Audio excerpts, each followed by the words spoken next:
Llévame a donde vas. Es justamente para conocer detalles de cómo se encuentra actualmente la situación en el mercado de abasto, donde el día de ayer se produjo este voraz incendio. Y hay, digamos que cruce de acusaciones en relación a por qué se desató. Por un lado, algunos bomberos dicen que había una serie de recomendaciones que no se cumplieron por parte de las autoridades municipales. También hay algunas menciones de que supuestamente allí habrían algunos artefactos pirotécnicos, bombas, fuegos artificiales, y si bien algunos comerciantes reconocieron que estaban almacenando allí ese tipo de elementos, aseguran que eso no fue precisamente lo que originó el siniestro. Lo cierto y lo concreto es que hay pérdidas cuantiosas, comerciantes que prácticamente perdieron todo. Desde la SAP señalaron que la poca presión que tuvo el agua en la zona del mercado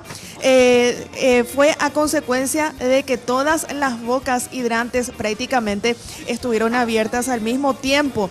También el presidente del Banco Nacional de Fomento acudió en un momento dado al sitio y aseguró que se van a articular los mecanismos necesarios para poder otorgar créditos blandos a los comerciantes de forma que puedan recomenzar, digamos. Pero ya vamos a estar también en vivo y en directo. Desde ahí está nuestro compañero Sergio Valdés.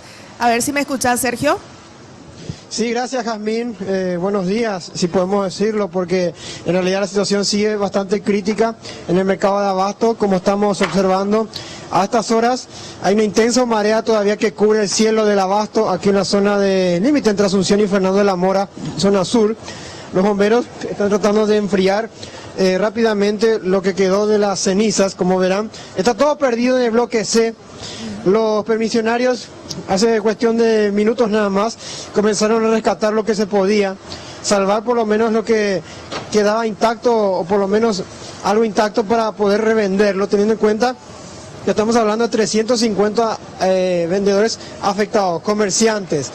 También se está abriendo otro frente a la par de lo que se está haciendo aquí, que es la tarea de enfriamiento. En el sector de estacionamiento fueron reubicadas los 300 comerciantes, están siendo censados, y la Secretaría de Emergencia Nacional ya anunció la instalación en minutos nada más de carpas refrigeradas con aire acondicionado para que los productos, principalmente hortalizas, frutas y lo que quieran vender, puedan colocarse aquí en este espacio de estacionamiento con dos carpas de 400 metros cuadrados por lo menos cada una.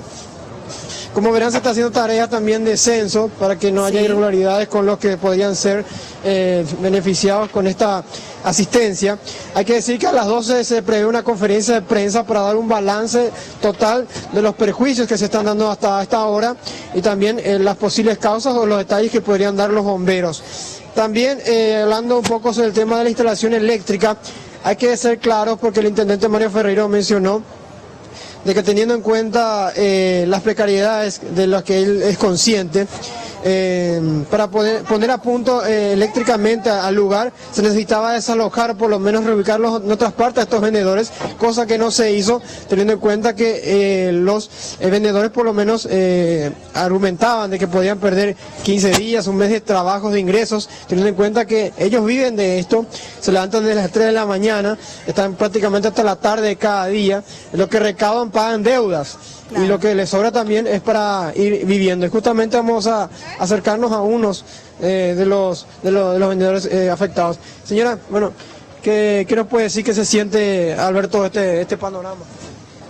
No hay palabra que decir, estamos todos así destrozadas, con mucha pérdida.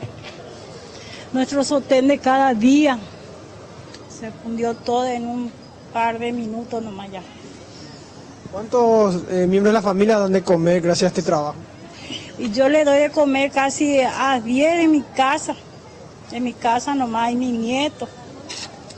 Hay criaturas que van a la escuela. Y con esto es lo que nos sostenemos todos los días, el pan de cada día. Gracias.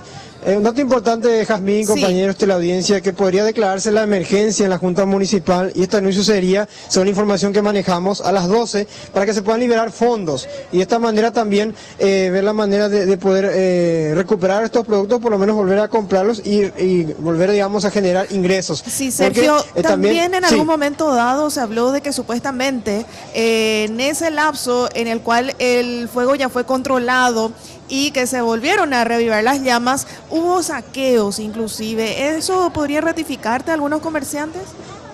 Sí, justamente conversamos con una de ellas, una de las comerciantes más temprano al llegar aquí a la cobertura y nos dijo que había muchos avivados. También hay recicladores que en un momento dado entraban también para poder sacar algunas cosas que se podían recuperar de alguna otra forma. El intendente también había mencionado a otros medios esta mañana que pediría al gobierno central, a Itaipú por lo menos, hacer algo similar a lo que se hace en el Mercado 4, que es entregar fondos para la reconstrucción de por lo menos este bloque C y ver la manera de que no haya más problemas con el tema de la electricidad.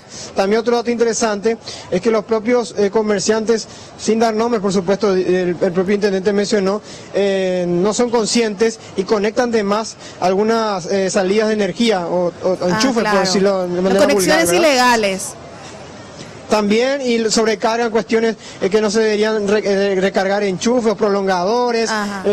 Según el intendente esto se hacen controles, pero la conciencia de la gente también a veces es sobrepasada, o la inconsciencia mejor dicho, por las autoridades que hacen los controles. Y reitero, para la única forma de poner adecuar a punto todo este lugar es sacando a los vendedores por un buen tiempo, cosa que no se puede hacer porque ellos van a tener pérdidas económicas también. Claro. E inclusive,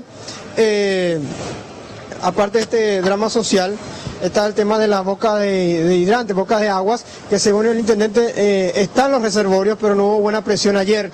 Y también se habla de la posibilidad de que bomberos puedan tener su cuartel aquí para futuros siniestros si es que se llegan a dar. Así es, era precisamente uno de los cuestionamientos del que supuestamente Además, ya tendría que tener un cuerpo de bomberos propio. Es lo que cubre la póliza para reconstruir los locales siniestrados. No así, no hay forma de demostrar en documentos la pérdida económica de mercaderías, es por eso que no está dentro de la póliza de seguro. ¿Sí podrías reiterar la cifra, Sergio? Y a estas horas, o en estos momentos, se puede observar que la Secretaría de Emergencia Nacional con la municipalidad están trayendo las mesas para poder colocar a los mesiteros y que puedan tener sus productos dentro de las carpas que van a estar instaladas aquí. Perfecto, muchísimas gracias, Sergio. En cualquier momento volvemos contigo desde el mercado de abasto, donde se puede observar realmente la magnitud de lo que fue este incendio y que bueno, que realmente sigue en proceso, ya que las tareas de enfriamiento continúan a fin de evitar que se reaviven las llamas. Llévame a donde vas.